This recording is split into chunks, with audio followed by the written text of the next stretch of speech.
O Gato no Livro. O Gato Lê é um canal de audiolivros clássicos separados em capítulos e narrados com voz humana. Tenha uma boa leitura. Anne de Green Gables, de Lucy Maud Montgomery. Capítulo 1. A senhora Rachel Lynde é surpreendida.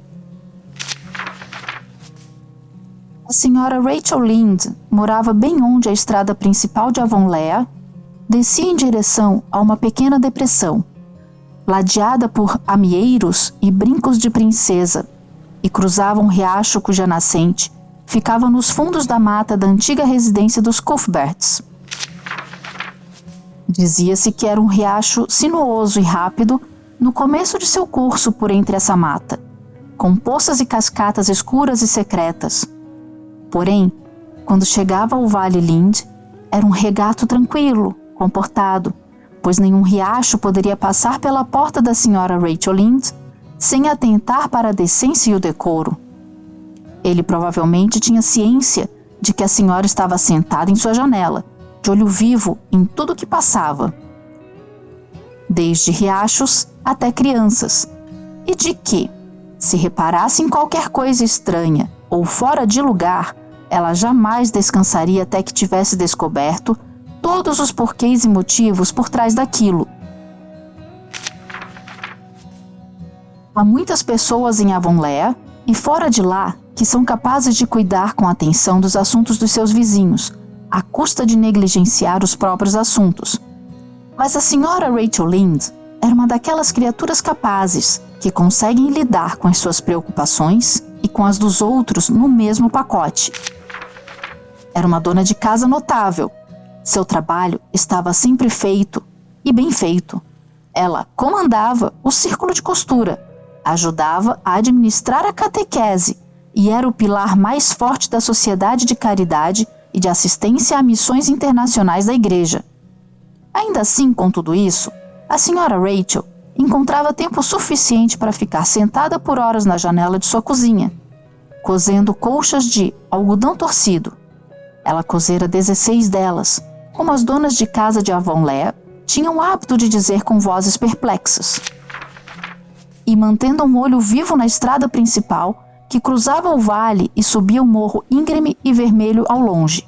Como Avonlea ocupava uma pequena península triangular que se estendia pelo Golfo de St. Lawrence, com água dos dois lados, qualquer um que entrasse ou saísse de Avonlea tinha de passar por aquela estrada do morro e, portanto, pela manopla invisível do olho onisciente da senhora Rachel.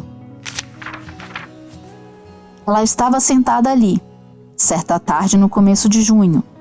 O sol entrava quente e radiante pela janela. O pomar na descida embaixo da casa estava tomado de um rubor nupcial de inflorescências rosa esbranquiçadas e rodeado por uma miríade de abelhas que zuniam. Thomas Lynde, um homenzinho tímido que as pessoas de Avonlea chamavam de marido de Rachel Lynde, estava plantando sua semente de nabo tardio no campo do morro, além do celeiro. E Matthew Cuthbert deveria estar plantando o seu no campo do grande riacho vermelho em Green Gables. Senhora Rachel sabia que ele deveria estar fazendo isso porque o ouvira dizer a Peter Morrison na noite anterior, na venda de William Blair, em Carmody, que tencionava plantar suas sementes de nabo na tarde seguinte. Peter havia perguntado isso a ele, é claro, pois Matthew Cuthbert nunca fora conhecido por revelar por livre e espontânea vontade qualquer informação em toda a sua vida. Ainda assim, eis que aqui estava Matthew Cuthbert, às 3:30 da tarde de um dia atarefado, placidamente dirigindo pelo vale e morro acima. Além disso, ele vestia um colarinho branco e suas melhores roupas, o que era prova evidente de que estava saindo de Avonlea, e ele ia com a carroça e a égua alazã, o que indicava que viajaria uma distância considerável. Mas aonde estava indo Matthew Cuthbert? E por que estava indo para lá? Fosse qualquer outro homem de Avonlea, a senhora Rachel, habilmente juntando uma coisa e outra, talvez pudesse adivinhar as respostas a essas duas perguntas. Entretanto, Matthew saía de casa tão raramente que deveria ser algo urgente e incomum que o fazia sair. Ele era o homem mais tímido que havia e detestava ter de ficar entre desconhecidos ou ir a qualquer lugar onde talvez tivesse de conversar. Matthew vestir um colarinho branco e conduzir uma carroça era algo que não acontecia com frequência. A senhora Rachel, por mais que sopesasse, não conseguia descobrir nada, e o prazer que sentia naquela tarde foi estragado. Depois do chá, vou até Green Gables descobrir com Marilla para onde ele foi e por quê. Concluiu afinal a respeitável mulher. Ele geralmente não vai à cidade nesta época do ano e nunca faz visitas a ninguém. Se tivesse ficado sem sementes de nabo, não teria se arrumado todo e pegado a carroça para ir comprar mais. E ele não conduzia a carroça rápido bastante para estar indo atrás de um médico. Ainda assim, algo deve ter acontecido desde a noite passada para incitá-lo a fazer isso. Estou completamente intrigada, esta é a verdade, e não vou ter um minuto de paz de espírito ou de consciência até que eu saiba o que fez Matthew Cuthbert sair de Avonlea hoje. Portanto, depois do chá, a senhora Rachel saiu e ela não tinha de ir longe. Casa grande, cheia de corredores e com uma pérgola com plantas frutíferas na qual os Cuthbert moravam, mal ficava a 400 metros estrada acima, a partir do Vale Lind. Na verdade, a estrada longa tornava a distância maior. O pai de Matthew Cuthbert, tímido e calado como filho, afastara-se o máximo que podia das outras pessoas, sem de fato se embrenhar na mata, quando fundou a sua propriedade. Green Gables foi construída na ponta mais distante de sua terra desmatada e lá estava até hoje.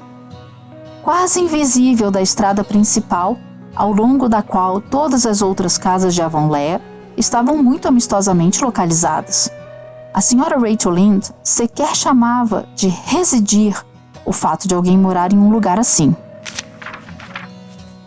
É simplesmente uma permanência, é isso que é, disse ela à medida que andava pela estrada gramada de sulcos profundos, ladeada por roseiras selvagens.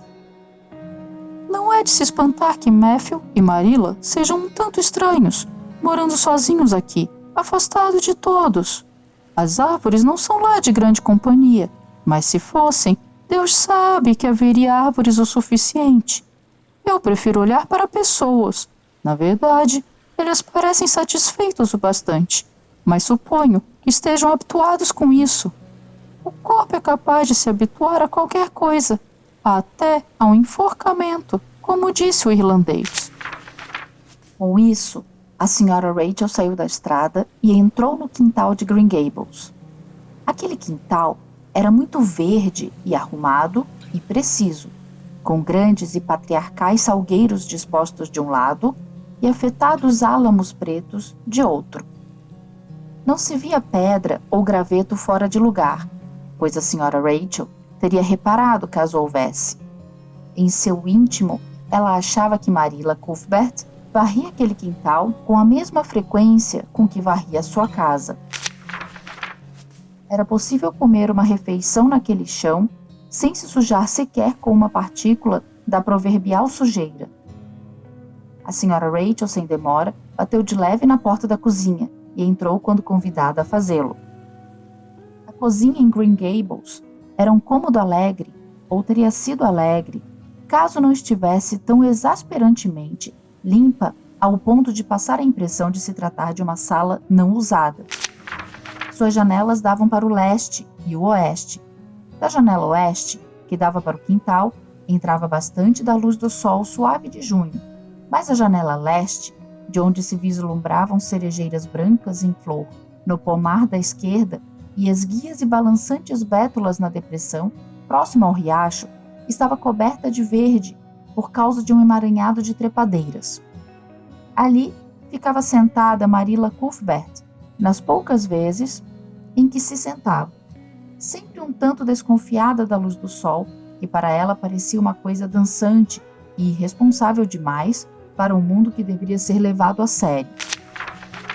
E ali estava ela sentada agora, tricotando, e a mesa atrás dela estava posta para o jantar. A senhora Rachel, antes que ela tivesse fechado completamente a porta, fez uma relação mental de tudo que havia sobre aquela mesa. Havia 3 pratos postos nela.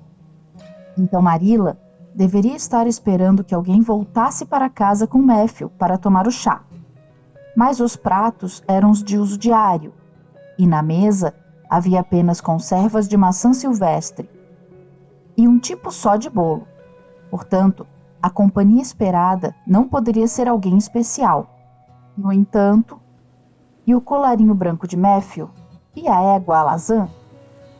A senhora Rachel estava ficando desnorteada com esse mistério incomum, envolvendo a quieta e nada misteriosa Green Gables.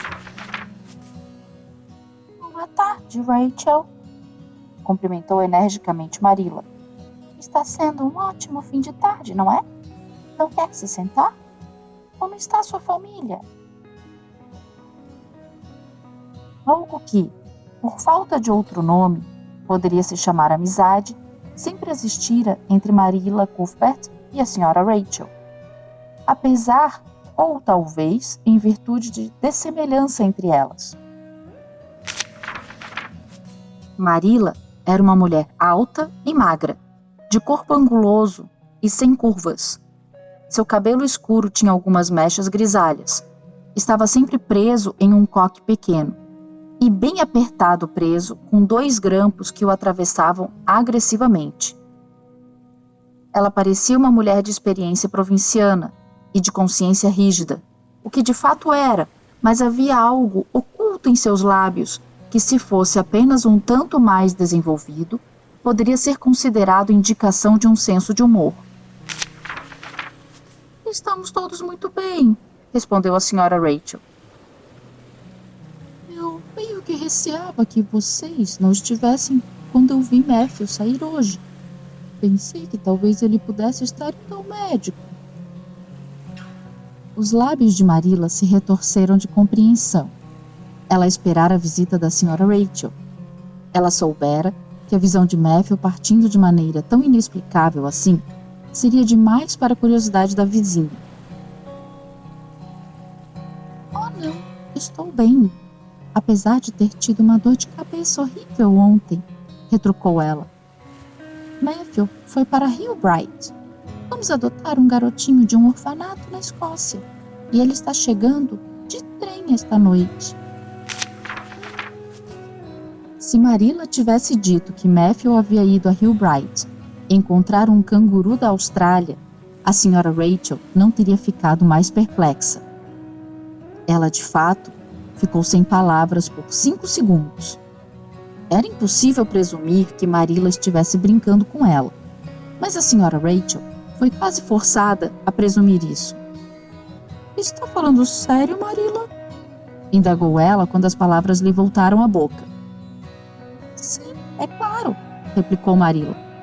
Como se adotar meninos de orfanatos na Nova Escócia fosse parte das tarefas normais da primavera em qualquer fazenda bem cuidada de Avonlea, e não uma inovação inédita. A senhora Rachel sentiu-se como se tivesse recebido uma pancada mental grave. Ela pensava com exclamações. Menino? De todas as pessoas possíveis, Marilla e Matthew Cuthbert adotando um menino? De um orfanato? Bem, o mundo certamente estava de cabeça para baixo. Nada mais a surpreenderia depois disso. Nada. Que diabos a fez ter esta ideia? Indagou ela em tom de reprovação. Aquilo havia sido feito sem que pedissem os conselhos dela e, portanto, era necessário que fosse reprovado. Bem, faz algum tempo que pensamos sobre isso. Na verdade, passamos o inverno todo pensando nisso, respondeu Marilla. A senhora Alexander Spencer veio aqui certo dia antes do Natal e disse que ia adotar uma garotinha de um orfanato em Hopperton, na primavera. A prima dela mora lá. e a Sra. Spencer veio fazer uma visita aqui. Sabe de tudo. Então Matthew e eu temos discutido este assunto desde então. Pensamos em adotar um menino. Matthew está envelhecendo. Ele tem 60 anos e já não tem a vivacidade de antes. O coração dele lhe causa muitos problemas. E você sabe como tem sido desesperadamente difícil conseguir contratar alguém para ajudar. Nunca há alguém além daqueles garotinhos franceses, estúpidos e fracotes, e assim que você consegue treiná-los para que hajam conforme os seus modos e ensinar-lhes alguma coisa, eles vão embora trabalhar nas fábricas de lagosta enlatada ou vão para os Estados Unidos. A princípio, Matthew sugeriu que adotássemos um órfão do Reino Unido, mas eu disse não logo de saída. Pode até não haver nenhum problema com eles, e eu não estou dizendo que há, mas eu não quero um árabe das ruas de Londres na minha casa, disse eu. Pelo menos me arrume um órfão nativo. Não importa quem adotemos, sempre haverá um risco. Mas ficarei com a mente mais tranquila, vou dormir melhor, se adotarmos um órfão nascido no Canadá. Então, no fim das contas, decidimos pedir à Sra. Spencer que escolhesse um para nós, quando ela fosse buscar a garotinha dela. Soubemos na semana passada que ela estava por ir e mandamos um recado pela família de Richard Spencer, em Carmody, para que nos trouxesse um garoto simpático e esperto, de cerca de 10 ou 11 anos. Decidimos que essa seria a melhor idade, velho o bastante para ser útil no cumprimento de algumas tarefas e jovem o bastante para ser educado de maneira adequada. Nossa intenção é fornecer a ele um bom lar e escolaridade. Recebemos hoje um telegrama da Sra. Alexander Spencer. O carteiro o trouxe da estação de trem, dizendo que eles estavam vindo hoje no trem das 5:30 da tarde. Então, Matthew foi para Rio Bright encontrá-lo. A Sra. Spencer vai deixá-lo lá, e é claro que ela vai seguir viagem até a estação de White Sands. A Sra. Rachel se orgulhava de sempre falar o que pensava. Tendo ajustado sua atitude mental para essa novidade incrível, começou a falar o que pensava. Bem, Marilla, vou simplesmente lhe dizer com sinceridade que acho que você está fazendo uma tolice enorme. Uma coisa arriscada, isso sim. Você não sabe o que vai receber. Você está trazendo uma criança desconhecida para dentro de sua casa e lá, sem sequer saber qualquer coisa sobre ela, ou sobre o temperamento dela, ou que tipo de pais ela teve, ou como é provável que ele se torne no futuro. Ora, na semana passada mesmo, eu li no jornal que um homem e sua esposa no oeste da ilha adotaram um garoto de um orfanato e ele botou fogo na casa à noite. Botou fogo de propósito, Marilla, e quase os torrou em suas camas.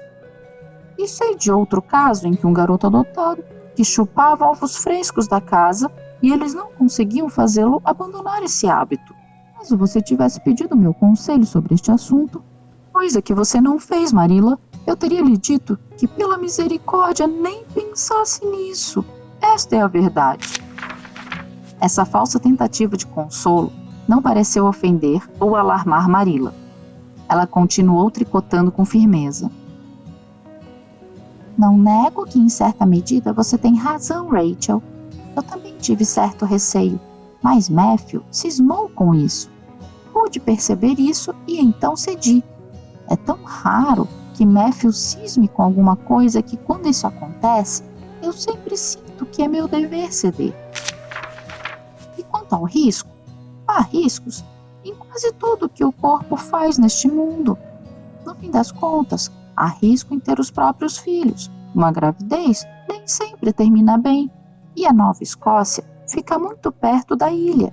Não é como se estivéssemos adotando alguém da Inglaterra ou dos Estados Unidos. É impossível que ele seja muito diferente de nós. Bem, espero que dê tudo certo. comentou a Sra. Rachel, com um tom que claramente indicava suas terríveis dúvidas. Só não diga que não lhe avisei se ele tocar fogo em Green Gables ou jogar estricnina no poço. Eu soube de um caso em New Brunswick, em que uma criança de um orfanato fez isso e toda a família morreu numa agonia horrorosa. Só que nesse caso foi uma menina. Bem, não vamos adotar uma menina, disse Marilla como se envenenar poços fosse uma habilidade puramente feminina, que não deveria ser temida no caso de um menino. Eu jamais sonharia em pegar uma menina para criar.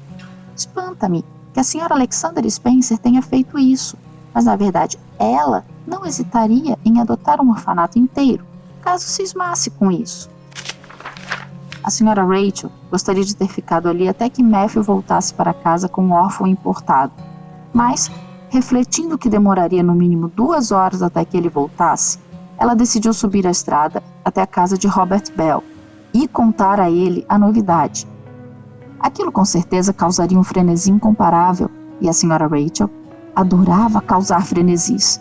Então ela se retirou dali para o alívio de Marilla, pois ela sentia suas dúvidas e medos renascerem sob a influência do pessimismo da Sra. Rachel. Ora, nunca ouvi disparate maior, exclamou a Sra. Rachel, depois que já estava a uma distância segura na estrada. De fato, parece que estou sonhando. Bem, e sinto muito por esse pobre rapazinho, de verdade. Matthew e Marilla não entendem nada de crianças e vão esperar que ele seja mais inteligente e firme que o seu próprio avô. Se é que algum dia ele teve um avô, o que duvido. Parece de algum modo insólito pensar em uma criança em Green Gables. Nunca houve uma por aqui, pois Matthew e Marilla já eram crescidos quando a casa nova foi construída. Se é que algum dia eles foram crianças, o que é difícil de acreditar quando se olha para eles. Não queria por nada estar na pele desse órfão. Minha nossa, mas sinto pena dele, é verdade. Isso foi o que disse a Sra. Rachel, do fundo de seu coração, para as roseiras selvagens. Mas, se ela pudesse ter visto a criança que esperava pacientemente na estação de Rio Bright, naquele exato momento, a pena dela teria sido ainda mais intensa e profunda. Obrigada por nos acompanhar neste capítulo. Se você gostou, curta e compartilhe este vídeo. E aproveite para deixar nos comentários sugestões de livros para a nossa próxima leitura. Para adquirir esta e outras obras, basta clicar no link do gato na descrição dos nossos vídeos. Até o próximo capítulo.